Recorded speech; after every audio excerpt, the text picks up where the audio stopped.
सपने में मरे हुए लोग दिखने पर मिलते हैं ये 7 संकेत। दोस्तों, क्या आपको भी सपने में मरे हुए लोग दिखाई देते हैं? किसी को अपने मरे हुए पिताश्री सपने में दर्शन देते हैं, तो किसी को अपनी मृत माता के दर्शन होते हैं। शायद आपने भी सपने में मृत परिजनों को अवश्य देखा होगा, लेकिन सुबह उठने के बाद आप उस सपने को दुर्लक्ष्य कर देते हैं। क्या अपने मन में कभी ऐसा विचार आया कि आपको ऐसा सपना क्यों दिखाई दिया? इस सपने का अर्थ क्या हो सकता है? लेकिन दोस्तों, क्या आप जानते हैं, सपने में मरे हुए परिजन दिखाई देने पर हमें महत्वपूर्ण संकेत भी मिलते हैं।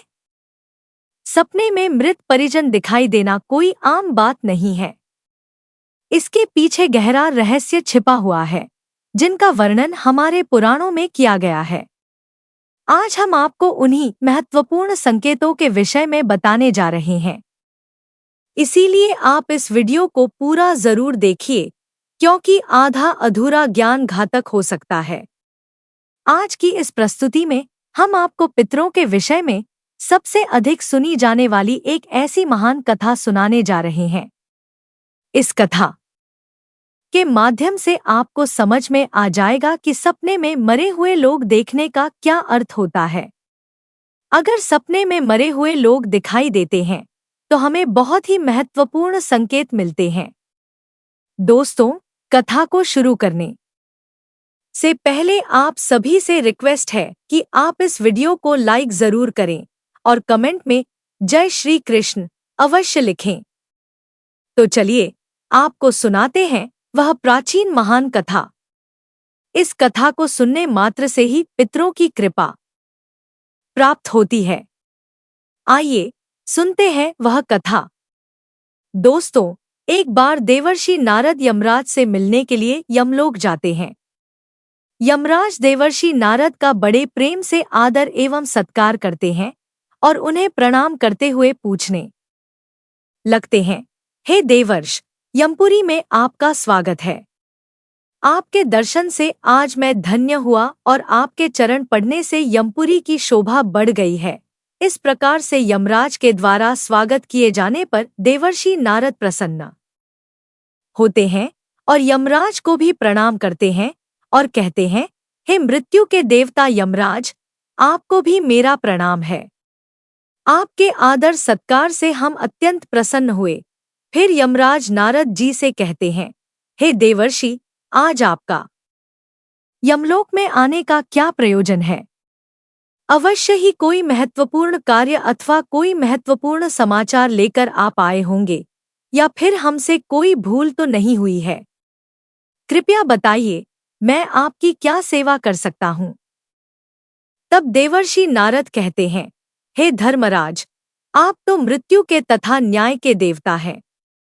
आप तीनों लोकों के सभी जीवित और मृत प्राणियों का लेखा जोखा रखते हैं। आपको समस्त चराचर के भूत और भविष्य का भी ज्ञान है।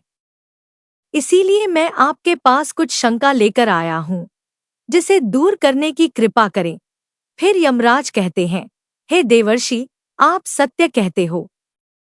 हम तीनों लोकों में निवास करने वाले सभी जीवित और मृत प्राणियों का लेखा जोखा अवश्य रखते हैं, किंतु आपके मन की बात जानना हमारे बस का नहीं है। आप तो तीनों लोकों की खबर रखते हैं। आप भगवान विष्णु के सबसे प्रिय भक्त हैं। आप समस्त शास्त्रों का भी ज्ञान रखते हैं, किंतु अगर आप मुझसे कुछ जानना चाहते हैं, तो मैं अवश्य ही आपकी सहायता करूंगा। हे देवर्षि, आपकी जो भी शंका और प्रश्न है, आप निसंकोच पूछ सकते हैं। मैं अपने सामर्थ्य के अनुसार उनका जवाब देने का प्रयास अवश्य ही करूंगा। देवर्षि नारद कहते हैं, हे यमराज, मैं पृथ्वी लोक का भ्रमण करके आया हूँ। मैंने पिशाच, प्रेत, कुष्मांड, वेताल, चुड़ैल, पिशाचिनी आदि प्रकार की कई विचित्र चीजें देखी हैं, जो जंगल में निवास करती हैं। इसके साथ ही मैंने देखा है, यह सभी दुष्ट शक्तियां मनुष्यों को परेशान करती हैं, उन्हें दुख देती हैं। इसका क्या कारण है? यह सभी बुरी शक्तियां मनुष्यों को क्यों परेशान करती हैं? तथा मेरे मन में अन्य एक प्रश्न है कि मनुष्य कई बार सपने में अपने पूर्वजों को देखता है, तो इसका क्या अर्थ होता है? सपने में मरे हुए लोग दिखाई देने का क्या मतलब है? इससे मनुष्य को कौन से संकेत मिलते हैं? मैं समस्त मनुष्य जाति के कल्याण के लिए इन प्रश्नों के उत्तर जानने के लिए ही आपके पास आया हूँ। नारद जी के प्रश्न सुनकर यमराज कहते हैं, हे देवर्षि, आपने समस्त मानव जाति के कल्याण के लिए उचित ही प्रश्न किए हैं। मैं आपको इन सभी प्रश्नों के उत्तर अवश्य देता हूँ, किंतु उससे पहले मैं आपको एक अत्यंत पवित्र कथा सुनाता हूँ। इस कथा में आपको सभी प्रश्नों के उत्तर मिल जाएंगे। आप इस कथा को ध्यान से अवश्य सुनें। जो भी मनुष्य इस कथा का श्रवण करता है, मैं उसके 32 अपराध माफ करता हूँ। फिर यमराज देवर्षि नारद को यह महान कथा सुनाते हैं। एक समय की बात है, मध्य देश में एक अत्यंत शोभायमान नगरी थी, जहां पर एक सेठ अपने 4 भाइयों के साथ निवास करता था। उस सेठ का नाम धर्मन था। उसके 4 भाई सुमन, नंदन, विरचन और विभान थे। सेठ और उसके भाइयों का विवाह हो चुका था और सभी बड़े प्रेम के साथ एक दूसरे के साथ रहते थे। सेठ के पास किसी चीज की कोई कमी नहीं थी। वह और उसके भाई बहुत मेहनती थे और मिलजुल कर व्यापार और खेती करते थे। पूरे नगर में सेठ के जितना कोई धनवान नहीं था। यह सारी संपत्ति सेठ को उसके पूर्वजों से ही प्राप्त हुई थी। उनके पूर्वज बहुत दयालु और धर्मपरायण थे। वे दान पुण्य करते, यज्ञवन करते और गरीबों की मदद करते थे। लेकिन सेठ धर्मन बिल्कुल विपरीत स्वभाव का था। वह कंजूस था और कभी दान पुण्य नहीं करता था। उसने अपने धन का सदुपयोग कभी नहीं किया। उसने न तो कभी किसी गरीब को रोट भोजन कराया, न वस्त्र दान किए और न ही मंदिरों में भंडारा किया। उसके पूर्वज उसे देखकर बहुत दुखी थे, क्योंकि सेठ ने अपने पूर्वजों के आदर्शों का पालन नहीं किया। फिर पितृपक्ष आया। पितृपक्ष में पूर्वज अपने वंशजों से श्राद्ध और तर्पण की अपेक्षा करते हैं, लेकिन सेठ धर्मन और उसके भाइयों ने कोई श्राद्ध नहीं किया। उन्होंने न दान दिया, न किसी भूखे को भोजन कराया। इससे उनके पूर्वजों की आत्मा को तृप्ति नहीं मिली और वे पितृलोक में बहुत दुखी हो गए।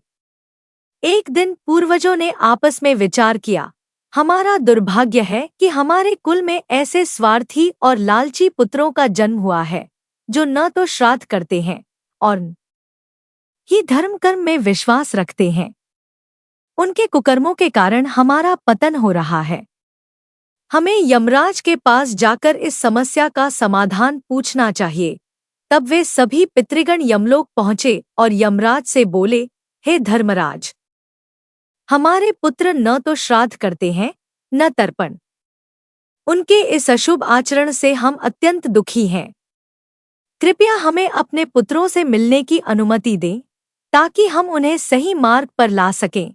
यमराज ने कहा, हे महात्माओं, आप अपने पुत्रों से स्वप्न के माध्यम से मिल सकते हैं। आप अपने पुत्रों को उनके सपनों में जाकर संकेत दे सकते हैं और अपनी व्यथा सुना सकते हैं। पितृगण यमराज की बात मान गए और एक एक कर अपने पुत्रों के सपनों में प्रकट होने लगे। सबसे पहले उन्होंने अपने बड़े पुत्र धर्मन को स्वप्न में दर्शन दिए और उसे संकेत दिए, लेकिन धर्मन ने उन संकेतों को समझा नहीं। जागने के बाद उसने सपने को भी भूल गया। इसके बाद पितृगण बाकी भाइयों के सपनों में भी प्रकट हुए, लेकिन उन्होंने भी संकेतों को अनदेखा कर दिया। फिर कुछ दिनों बाद सेठ धर्मन को व्यापार में भारी नुकसान होने लगा। भाइयों के बीच झगड़े होने लगे और उनकी सारी संपत्ति नष्ट हो गई। अंततः सभी भाई अलग अलग हो गए और अपनी अपनी आजीविका कमाने में लग गए। स्वर्गलोक में पितृगण अपने पुत्रों की यह दुर्दशा देखकर अत्यंत दुखी हो गए और फिर से यमराज के पास गए। उन्होंने कहा, हे धर्मराज, हमारे पुत्रों की ऐसी दुर्गति देखकर हमें पीड़ा हो रही है। कृपया हमारी सहायता करें। यमराज ने उनकी पीड़ा समझी और कहा, मैं स्वयं पृथ्वी लोक पर जाकर उन्हें उनकी भूल का एहसास कराऊंगा। इसके बाद यमराज एक साधु का रूप धारण करके सेठ धर्मन के घर पहुंचे। उस समय सेठ धर्मन बहुत बीमार था। साधु बने यमराज ने द्वार पर आवाज लगाई, भिक्षाम देही, भिक्षाम देही। सेठ की पत्नी सुनंदा द्वार पर आई और साधु का स्वागत करते हुए बोली, पधारिए साधु महाराज, मैं आपकी किस प्रकार सहायता कर सकती हूँ? साधु बोले, मुझे भोजन चाहिए, मैं बहुत भूखा हूँ। सुनंदा ने भोजन का प्रबंध किया, लेकिन उसके चेहरे पर दुख के भाव देखकर साधु ने पूछा, हे पुत्री, तुम्हारे मुख पर उदासी क्यों है? मुझे बताओ, तुम्हें क्या कष्ट है? सुनंदा ने कहा, पहले हम बहुत धनवान थे, लेकिन अब हमारा सारा व्यापार डूब गया और हमारे भाई भी अलग हो गए। यह किस दोष के कारण हुआ है? कृपया बताइए। साधु ने कहा, तुम्हारे घर में पितृदोष है।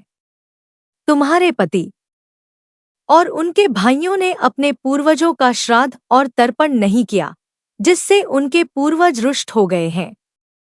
इसी कारण से तुम्हारे पति की यह दुर्दशा हुई है। सेठ धर्मन ने साधु की बातें सुनी और पूछा, हे साधु महाराज, मैंने क्या गलती की है? कृपया मुझे बताएं। साधु ने कहा, तुमने अपने पूर्वजों को नाराज किया है। उन्होंने तुम्हें सपनों में दर्शन दिए और संकेत भी दिए, लेकिन तुमने उन्हें अनदेखा कर दिया। इसी कारण तुम्हारा सारा वैभव नष्ट हो गया। अब भी समय है, तुम अपने पूर्वजों का श्राद्ध और तर्पण करो, गरीबों को भोजन कराओ, तभी तुम्हारी स्थिति सुधरेगी। वह सेठ उस साधु से कहता है, हे साधु महात्मा, आप सत्य कह रहे हैं। हमारे पूर्वजों ने हमें सपने में दर्शन अवश्य दिए थे, किंतु हम उनके द्वारा दिए गए संकेतों को समझ नहीं पाए। कृपया मुझे बताइए, सपने में पूर्वजों को देखने पर क्या संकेत मिलते हैं? फिर वह साधु, जो वास्तव में यमराज थे, कहते हैं, हे पुत्र, अब तुम ध्यान से सुनो। मैं तुम्हें सपने में पूर्वज दिखाई देने पर मिलने वाले संकेतों के बारे में बताता हूँ। साधु रूपी यमराज ने कहा, हे पुत्र, यदि पितरों का उद्धार नहीं हुआ है, तो वे प्रेत योनि में ही मृत्यु लोक में भटक रहे होते हैं। वे भूख प्यास से व्याकुल होकर अपने परिवार के घरों में प्रवेश करते हैं। अब मैं तुम्हें उन संकेतों के बारे में बताता हूँ, जिन्हें तुम्हें ध्यान में रखना चाहिए। अगर तुम अपने सपने में अपने पूर्वजों को भूख और प्यास से व्याकुल देखते हो, तो यह अत्यंत महत्वपूर्ण संकेत है। इसका तात्पर्य यह है कि तुम्हारे पितृ अभी भी प्रेत योनि में भटक रहे हैं, क्योंकि उनके लिए उचित श्राद्ध कर्म और तर्पण नहीं किया गया है। वे अब भी आहार और जल की प्रतीक्षा कर रहे हैं। यह स्थिति तब उत्पन्न होती है जब पूर्वजों का तर्पण समय पर नहीं किया जाता या श्राद्ध की प्रक्रिया सही से नहीं निभाई जाती। तुम्हारे पूर्वज सपने के माध्यम से अपनी पीड़ा व्यक्त कर रहे हैं, ताकि तुम उनकी स्थिति को समझ सको और उनके लिए आवश्यक धार्मिक अनुष्ठान कर सको। इस समस्या का समाधान यही है कि विधिपूर्वक श्राद्ध और तर्पण किया जाए। यमराज ने सेठ को और स्पष्ट करते हुए कहा, अगर तुम्हें अपने सपने में पूर्वज जंजीरों में बंधे हुए दिखाई देते हैं, तो यह अत्यंत चिंता का विषय है। इसका अर्थ यह है कि तुम्हारे पितृ किसी बंधन में हैं और उन्हें मुक्ति नहीं मिल पाई है।